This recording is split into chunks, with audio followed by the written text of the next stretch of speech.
What's going on, guys? Anastasio here with FlytPath.com. Now, if you recently picked up the Mavic Mini or just new to drones in general, I got together with a bunch of my friends with different backgrounds in drones to help compile this video, whether they're professional videographers, photographers, travel vloggers, public safety. I wanted to get a bunch of different ones that have different backgrounds that use drones daily. So there's a bunch of good content in this video. I just want to jump right into it. So let's get going with our first tip.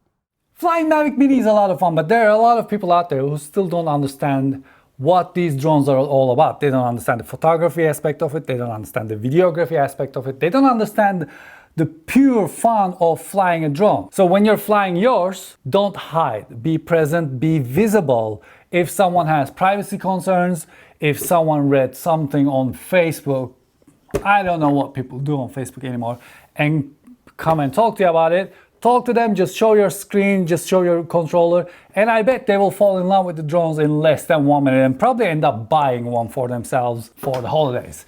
And if a police officer comes up, tell them what you're doing. If you have permits and stuff like that, show it to them. They will of course understand. But if you don't have a permit and it's a free flying zone where you can fly your drone as you wish, but if they're not agreeing with that, tell them once, and if they're not agreeing still, just let it go. Just let it go. It's not worth it. They're dealing with weirdos all day long, and they're probably at the end of their patience. Just let it go. It's not worth it. Thanks, Farouk, for that tip. Yeah, just be present, be around. If someone has questions, just let them know that you'll be able to address them afterwards. And if people are giving you some trouble, bring it in. It's really not worth it. So thanks, Farouk, for that tip. Next, we have Alex from Drone Gear. If you guys aren't following Drone Gear on Instagram, make sure you guys check those out. He's actually a professional videographer that normally flies the Inspire lineup. Here's Alex with his tip. G'day everyone. My tip for you new beginners out there is holding your remote control with the pinching method. That's 2 fingers on the sticks. You're gonna get much more precise shots when you're out there flying. It's a lot safer than flying with the thumb method. This, in my opinion, is a really unsafe way of flying, and you're not gonna get the most cinematic shots. All the FPV pilots and professional drone pilots I know fly with the pinching method. Next, we have Jenna, who's a travel vlogger and tech reviewer, as well as Rick Smith, who comes from more of an engineering background. Here's a couple tips from them. What's up, guys? My name is Jenna and I have been flying drones for over 5 years now, and if there's anything that I would recommend, it's always be aware of your surroundings. I know that sounds like common sense, but seriously, be aware of your surroundings because you never know when a tree is going to come out of nowhere. Also, if you think you're recording, just double check because there's been a million times I have landed my drone and I wasn't recording. So make sure you're recording and make sure that you're paying attention to your surroundings. Happy flying. The single most critical time of your entire flying day is when you arrive on location and power up your equipment. And the best advice I can give you is let your equipment breathe for a minute, because just like when you roll out of bed in the morning, you probably need a few minutes and a strong cup of coffee to get your bearings. The same is true of this technology. There's a lot of digital magic going on inside these quads, and when they first wake up, they've got to figure out what's going on. So when you power on the quad and power on your controller, they're both going to start what's called a power on self-test, where they're checking the internal electronics. The controller's looking for clean Wi-Fi signals that are going to make a connection to the quad. The quad's got even a more complex power on self-test where it's powering on all the circuitry, it's checking the motors, it'll tweak them to make sure it's got freedom of movement. If you're flying a more complicated quad like this, it'll actually move the gimbal around to make sure it's got freedom of movement, and then it checks 3 critical circuits in most cases: the compass, the IMU, and on these more sophisticated quads, the GPS coordination, because it's got to figure out where it's sitting. It needs to know where it is in 3D space, so when you take off, it can find its way back. Now the compass tells it which direction it's pointing, the IMU lets it know it's flying level, and the GPS, if it's in the quad, will tell it exactly where it is in 3D space, because it's a lot of fun to fly these. They're really easy to take off and fly downfield. Getting them home is a whole different story. So when you first power it up, all those circuits are being checked, and it takes a minute or two. Once the self-test is done, you'll check the display. If there are no error conditions, fly and have a good time out there. Next up, we have one of my favorite couples on YouTube right now, and that's Becky and Chris. I was actually able to hang out with them in Montana a few months ago. Now, Becky is actually a designer, photographer, and videographer, and Dr. Chris, well, I'm saying Dr. Chris because he is a doctor, he's also a helicopter pilot and recently FPV drone cinematic pilot. Amazing stuff on their YouTube channel. Make sure you guys check that out. Here's Becky and Chris's tips. What's up, FlytPath viewers? Chris from Becky and Chris here. Aldrin asked me to give you guys my #1 tip for first-time cinematic drone flying. Whether you're shooting on DJI drones or in our case, FPV drones, this concept still applies. go easy on the sticks. Everything needs to be nice and smooth, no sudden jerking yaws or no sudden camera tilts, just nice, smooth drone and camera movements, and that's the surefire way to get cinematic drone footage. Bonus tip, if you're new to drones and you're flying something like a Mavic, I believe there's a mode called cinematic mode. Aldrin, check that and make sure that's actually what it's called. This mode will basically dampen all of your stick movements and get you a little bit closer to that nice, smooth, cinematic feel. There you go, safe flying. Wait, what is this video called? This video? What is this? Oh, it's like beginner drone tips. You wanted my... I'm gonna give you one of my beginner drone tips. Bonus drone tip! Bonus drone tip, okay? You're flying drones, you're editing your footage.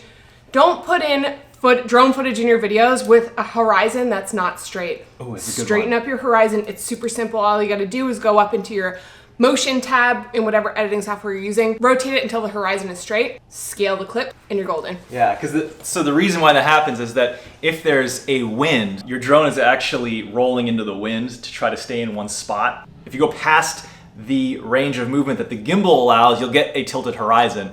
I see so many tilted horizons in drone footage. Anyway, there you go, bonus tip. And our next tip comes from Henry Doe, who's a world-traveling professional photographer. His aerials are unreal. He's able to get in some places I would never have dreamed of shooting at, and his Instagram is just blowing up. Make sure you check him out. I've actually known him for a few years now. And of course, I'm gonna be leaving all of the artists that I'm talking about in this video down below in the video description. Make sure you guys check out their pages. They have YouTube pages, Instagram pages that have amazing work on them. If you want a little bit more information, check out their pages down below. Hey everyone, my name is Henry Doe and I am a professional drone pilot and a travel photographer. As you know, the cold weather is coming up, and the best way to ensure that you will have a best flight time possible is to warm up your battery properly before each flight. The way that I warm up my battery is to use this hand warmer. They are pretty cheap, about $1 for a few of these at your local store. I would put this in my pocket along with a drone battery. I normally do it for about 10 to 15 minutes before the flight. If you forgot to bring this, you can always use the heater vent in your car for about 10 to 15 minutes before each flight. So that way your drone don't crash because you haven't warmed up your battery properly. That's all the tip I got for today. Have fun and be safe. And if you guys are getting some value from the video, a quick like would be much appreciated. It'll definitely help out the channel as well as the YouTube algorithm. So hit that button if you are getting some value. Let's jump into our next tip. Hey there, my name is Romeo Durscher. I am the Senior Director of Public Safety Integration here at DJI. And I want to share with you one of my favorite safety tips. Part of my pre-flight check is to do a 360 scan around me and see what the environment looks like. Where are the power lines? Is there a radio transmission tower? Tall trees, big buildings? I want to know what it looks like. So when I take off and then when I come back from my mission, I know how to safely navigate through these obstacles and land my aircraft without any issues. Trust me, it has helped me a few times already. So now, go out, have fun, be safe, and be part of the success stories. And I got to give a huge thanks to Romeo. I've actually known him since I got into the field back in 2013 when I started flying. He was one of the people who actually helped me get my rigs up and running and has definitely been a big supporter. So huge thanks to Romeo, who's a director of public safety over at DJI, doing absolutely amazing stuff. Our next tips come from Colin Smith as well as Russ from 51 Drones. Make sure you guys check out Colin Smith. If you guys need to know anything about Photoshop, Photoshop Cafe has been around for a decade now, actually more than a decade. He knows everything you need to know about Photoshop. Make sure you guys check out his channel, as well as Russ. Russ's channel has really been blowing up recently, talking more about the rules and regulations. So here's their tips. All right, so a drone tip I have for you is always shoot in bracketed RAW for a couple of reasons. Number one, RAW gives you so much more flexibility in post-production when you really want to bring out the best in the images. And number two, and the most important reason really, is there's more dynamic range in a RAW file than there is in a JPEG. So when you're dealing with, bright skies and, not so bright foreground elements, you want to be able to maintain all the details in the sky and bring out the details in the clouds while maintaining some detail in the foreground. So that's why shooting bracketed RAW works the best. And also an additional tip is if your drone supports it, shoot to the internal card, because when you're bracketing, the shots will happen so much faster than when you're trying to do it to the micro SD card. So you just got yourself one of the most impressive pieces of technology that you will ever own. Maybe it's something like this, or maybe it's a different one. This one just came today, so I'm so excited to get it up in the air. Let me urge you to take just a few moments to learn some of the basic rules that go along with flying drones. Yes, there are rules, but we need to have those to protect others and to protect property and things like that. So the FAA is just starting to roll out some new rules and regulations for recreational drone pilots. So my first suggestion is check out the FAA UAS website because they're always going to have the latest regulations that apply. Secondly, watch as many drone rules videos as you can. There's a lot of good ones out there. Thirdly, learn any local rules and regulations that may exist where you're going to be flying because many local agencies are starting to roll out their own restrictions on drones. So I know you're excited to get your new drone up in the air, but take just a few moments to learn some of the basic rules, and then that way this hobby can continue to grow. Our next tip comes from Stacy, who's actually the co-founder of the DJI Aerial Photo Academy, as well as Jevin Dovey, who's an adventure filmmaker. Here's a couple tips from them. Hi, Aldrin. Thanks for asking me to contribute. My aerial photography tip would have to be something that I recently learned from a fellow photographer, and it's a fantastic tip.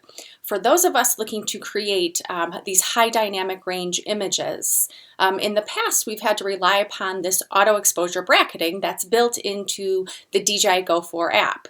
So what we have found is that we're not able to bracket those exposures quite far enough. In fact, we don't have any flexibility with it, within the DJI Go 4 app at all. So what I've found is a better way to capture that really wide range of light would be to instead use the spot meter tool that's hiding under that little green box in the upper right hand corner of the DJI Go 4 app. So when you tap on that green box, it turns into a yellow circle, and then at that point you can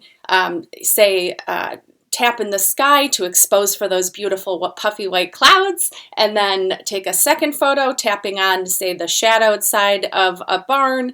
Take those two images together, stack them in your post-processing software after the fact, and bam, you've got a high dynamic range image with a wider range of light, and I think you'll find it'll give you a much more pleasing result. So there you have it. Thanks. Hey Aldrin, thanks for having me in this video. So my tip is this: when you're out flying, think of different shots that you want to get and try not to shoot just the same thing throughout the entirety of your flight. So when you're out filming, you want to make sure you have different shots, different perspectives, different viewpoints, and when you got a shot, move on. So you don't need to have like 2 minutes of the same shot pushing forward or pulling back. If you got your 30 seconds of it, move on to a different angle. Get down low, go up high, get right above, track something from behind, then move and do a different shot. The idea is that you want to set yourself up for success. So when you get into editing, you have tons of different footage to work with rather than just 1 or 2 shots. Shout out to FlytPath.com. If they do anything illegal, it's not on me. I didn't know. Shout out to them. Awesome. And that was a little shout out from Mr. Beast, Jimmy. I met him at Vid Summit this year. Huge thanks to him for just jumping on camera, giving me a quick shout out. And a final tip comes from me, and that is have fun out there, but also take things super slow. Now with GPS in a lot of these drones, well, maybe not some of the FPV drones, but a lot of these newer ones like the Mini and the Mavics, it has GPS on there, so it just sits there and hovers in the air. And you might get a little too confident with it, and you will just start flying it really far, really high. Take things slow. That's my biggest tip. Don't get too confident with it just yet. Understand the ropes, understand the rules, understand your orientation. That's the biggest thing when you're flying this thing. But at the end of the day, try to have fun with it. Get what you need to get up in the air nice and quick, come back down, make sure it's a safe flight. And a huge thanks to everyone that jumped on this video with me. All the links, of course, are gonna be down below in the video description. There's tons of tips and tutorials in there. Make sure you guys check out their pages. As always, if you guys got some value, don't forget to hit that like button. Also, don't forget to subscribe and hit the bell to be notified when I post new videos. This is Aldrin with FlytPath.com. I'll see you guys out there. Take care.